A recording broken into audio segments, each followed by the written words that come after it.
Morning guys, just a quick video today. I just wanted to put this on the channel really because this shows a different side of Japan. Everybody just thinks that, you know, it's these big breeders and, you know, all these expensive koi and stuff like that. This is a video about the Nokyo auction house, which has been here ever since I can remember, and that's a long time.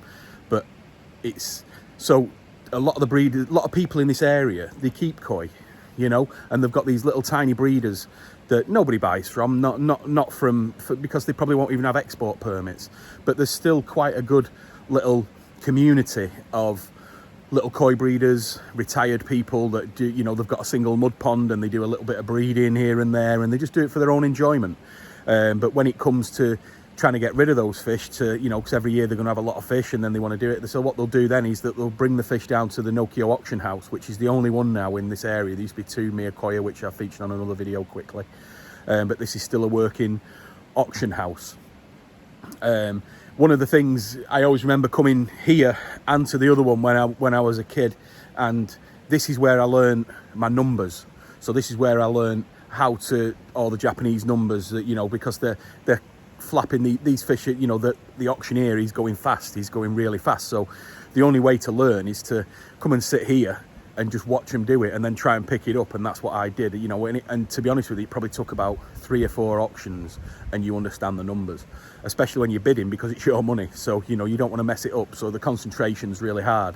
But yeah, it's a good way of doing it. So what basically they do is that on a Tuesday and Friday, or Tuesday, Thursday now, they bring the koi down. There's probably around about 100 lots go through, all the different breeders. They go into one of the floating baskets, the Japanese floating baskets, and then they go through the system, and I'll show you how they do it. It's very ingenious really how they do it, and it's so slick and fast.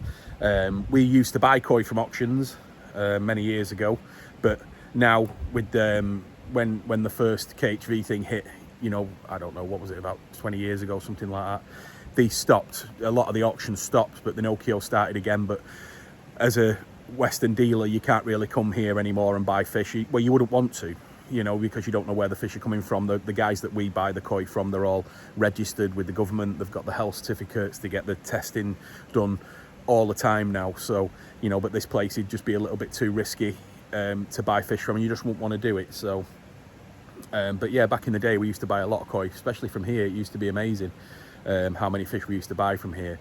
But what I'll do is I'll give you a quick tour around of it and just show you how it works. So there it is guys, that's the Nokyo auction, and this is the pond outside. So what they do is that the floating baskets fit perfectly in the depth of this water, and then you can see the little chute that goes into there. So what happens is that all the fish go into the far pond there when they first arrive. So the breeders will bring them already put in a bag, they're already bagged up, and then they'll go into that pond there onto the far side, and then they go through the auction house, which we'll go into in a minute, and you can see the little gap there. That fits a floating basket perfectly. That's what they were made for. And then they come out into this side, into this water here, and then they come out in different strings of whoever was the buyer, whichever buyer number it was, and then they just go up to the office, which is there, pay for the fish and put them in the trucks and go. So some breeders might be looking for parent fish for the year after or something like that. So it's good. So show you. See all the floating baskets here. I think I did see an auction here last week, but that's probably the last one now. So they've pretty much shut down for the winter, because once the snow hits. But you'll see many of these floating baskets in the UK with numbers on. The chances are they came from this auction house. So let me just get inside.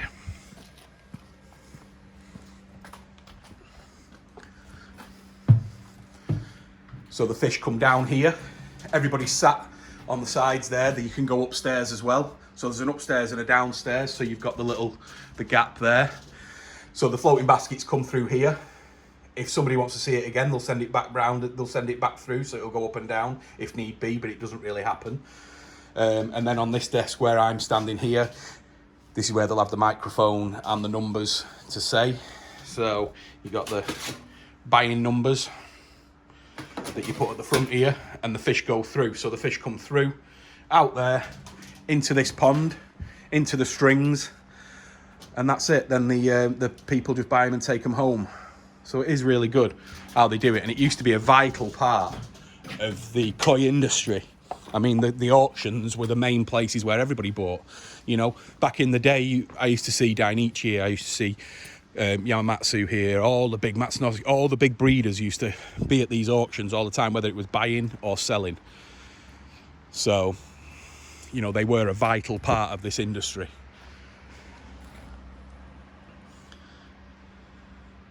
We used to have some outside ponds at a place in Yamakoshi up at Shintro's, and he used to come down and take the fish and put them in the outside ponds, and then they used to stay in there until they were ready for shipping. You know, and back then we were shipping 2 times a week just from the auctions. So like I said, it was an incredibly vital day, and these things, this building was never big enough to house the amount of people that were here. You know, you had people that were standing all the way down here to see the fish going through, and then running in and bidding. Yeah, it was a fantastic day. They used to put all the food and drink on and stuff like that. It was good. Good memories, enjoyable times. Yeah, but next time we're here, we'll try and get one. I'll try and come down and video how they're doing it and stuff like that. But yeah, I just thought people might find this interesting. And this is on the main drag. This is on one of the main roads going up to the mountains, so it's easily accessible for all the breeders. And that's that. That's the Nokyo. Thanks, guys. Give me a thumbs up, subscribe. So just a bit of an addition onto the Nokyo thing, just as we're driving up back into the mountains now. You can see these poles that are put in at the side of the road.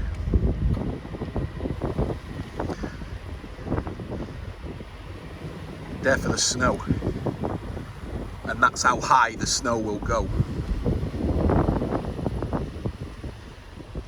Like in 2 nights, that'll fall that deep.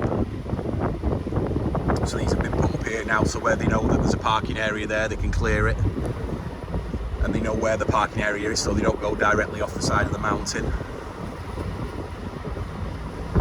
See them on both sides.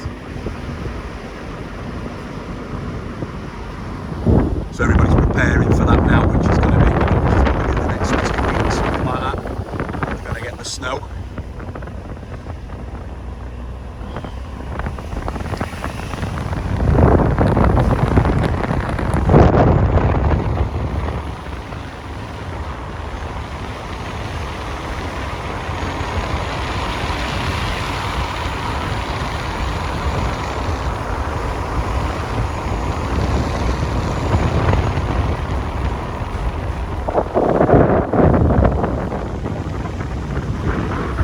Driving up into Yamakoshi, Mushigame, which is the top of the mountain. It's our usual lunch spot. Now it's midday. It's getting very cold now, it's 6 degrees.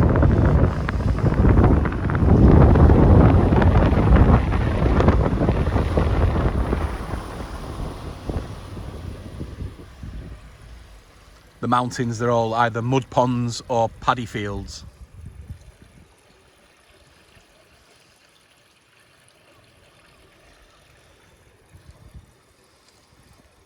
If we'd have got here a little bit earlier, or you would have seen his little trucks buzzing around everywhere with all getting the harvest done and stuff like that.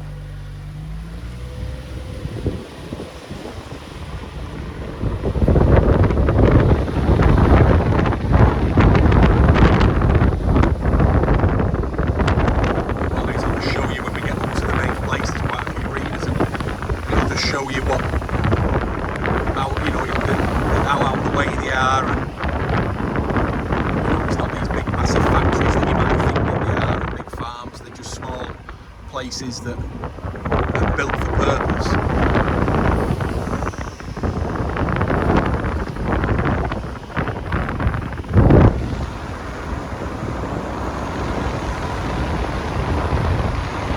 Over there, there's Maraju, Iwashita. Marasada. Then we drive into Mushigame village.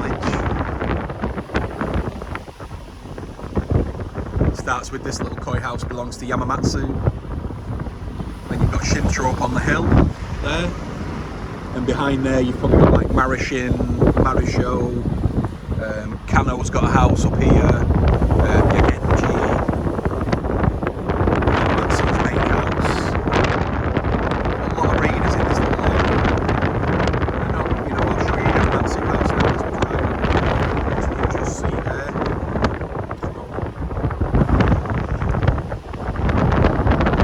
This is the Matsunosuke house on the right. Well, Yamamatsu I should say, not Matsunosuke.